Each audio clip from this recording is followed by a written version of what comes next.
Halo, assalamualaikum. Selamat datang kembali di YouTube channel kami.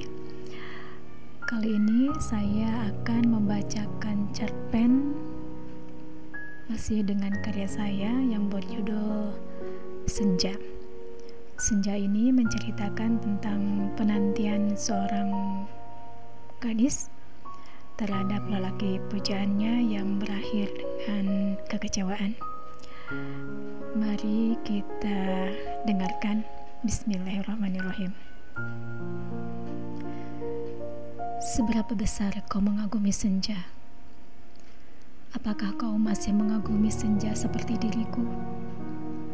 Aku masih di sini, masih percaya bahwa kau akan tetap sama mengagumi hari yang berwarna jingga. Apakah kau di sana saat ini sama denganku? Menikmati pancaran cahaya yang berwarna indah, siap menyambut langit gelap. Aku harap kau begitu.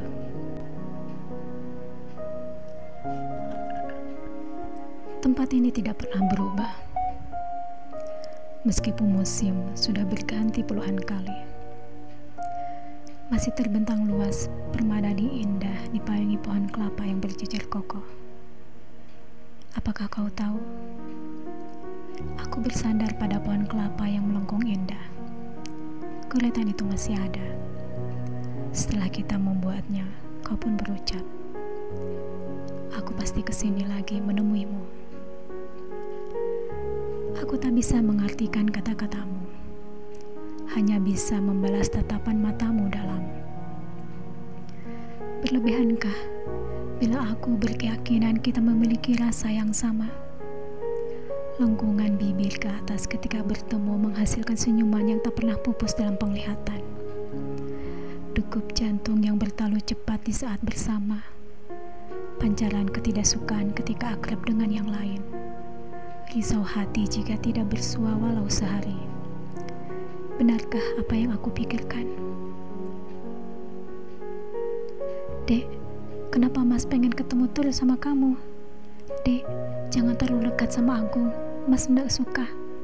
Dek, belajar yang giat buat masa depanmu. Dek, jangan lupa sarapan sebelum berangkat ke sekolah. Itu penting buat menjaga konsentrasi belajar kamu. Deretan kalimat yang sering kau ucapkan. Aku rindu perhatianmu, Mas. Aku berjalan gontai, meninggalkan tempat di mana kau berjanji menemuiku. Warna jingga sudah berubah warna. Benda pipi ini masih terus aku genggam erat. Berulang kali membukanya, berharap ada balasan darimu.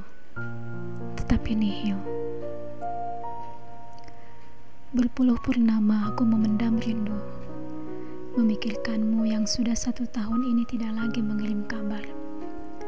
Sudah berapa kali Simbo menasihati untuk melupakanmu, mengomel-ngomel karena aku jarang menyentuh nasi.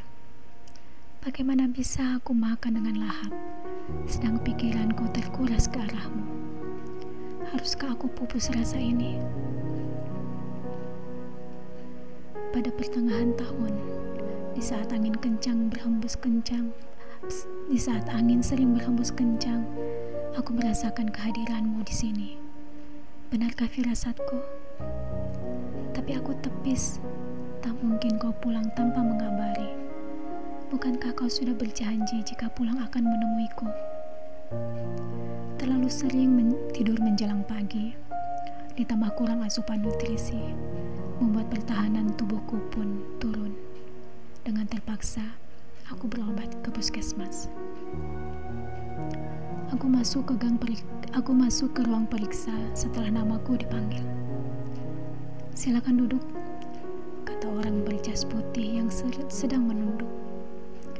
Langkahku terhenti, menunggu orang berjas putih bersuara lagi untuk meyakinkan pendengaranku. Suara itu. Sekian lama aku menantikannya. Dia mengangkat kepala, mungkin heran karena pasien tidak duduk juga. Mata kami bersirobok. Aku terbelalak. Dapat kutangkap tatapan matanya pun sama kagetnya. Meskipun tertutup masker, tapi aku bisa mengenali sorot matanya. perlahan berjalan dan duduk di hadapannya. Sesaat kami membisu. Dalam otak tersimpan belasan pertanyaan, tapi aku bingung memulai dari mana. Dia memecah kesunyian, kebisuan. Apa yang dirasakan, Mbak? Mbak, tanyaku dalam benak. Oh ya Gusti, mana panggilan D-nya? Mustahil dia tidak mengenaliku. Mengapa dia berpura-pura? Apakah dia tidak tahu? Apakah dia tidak mau kenal denganku lagi? Atau dia sudah melupakanku? Secepat itu hatinya berubah. Pusing, jawabku singkat. Aku memberanikan diri menatap ke arahnya tajam. Tak kualihkan pandanganku walau sekejap. Rasa rindu, marah, kesal, heran, kecewa berbaur menjadi satu. Panas? Tanyanya tanpa menoleh ke depan. Dia tetap menunduk menulis sesuatu pada secari kertas. Sedikit. Perutnya sakit? Ya. Mual? Ya. Sudah berapa hari? 1 tahun. Gerakan tangannya berhenti. Dia mengangkat kepala. Sesaat pandangan kami bertemu, terlihat sorot mata yang entahlah.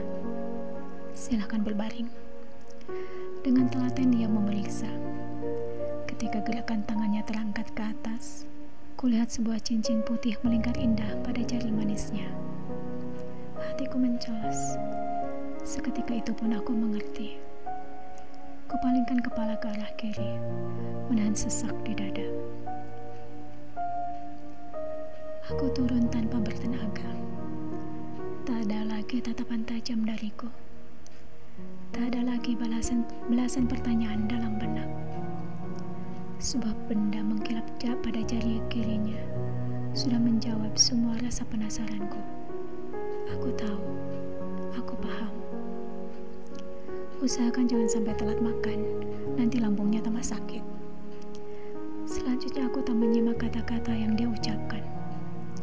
Aku sibuk menata hati yang porak-poranda, menengadah, mencegah air mata turun. Silakan kertas ini dibawa ke ruangan sebelah, semoga lekas sembuh. Dengan menunduk kuayukan langkah menuju pintu.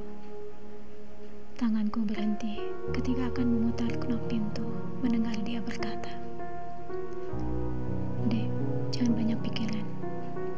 Aku tak menoleh ke arahnya. Tak ada guna nasihat itu terucap dari mulutnya. Aku menarik napas panjang dan membuka pintu keluar. Senja. Kali ini dan seterusnya, aku tak akan menantikanmu. Meskipun warna jingga sangatlah elok, tetapi tetap kehadiranmu hanya akan mendatangkan sembilu. Kuputuskan mengakhiri kebodohan yang aku pelihara bertahun-tahun. Setitik asa tersimpan dalam diri. Aku pikir itu sudah cukup untuk merenda bahagia setelah kamu meretakan rasa berkeping-keping.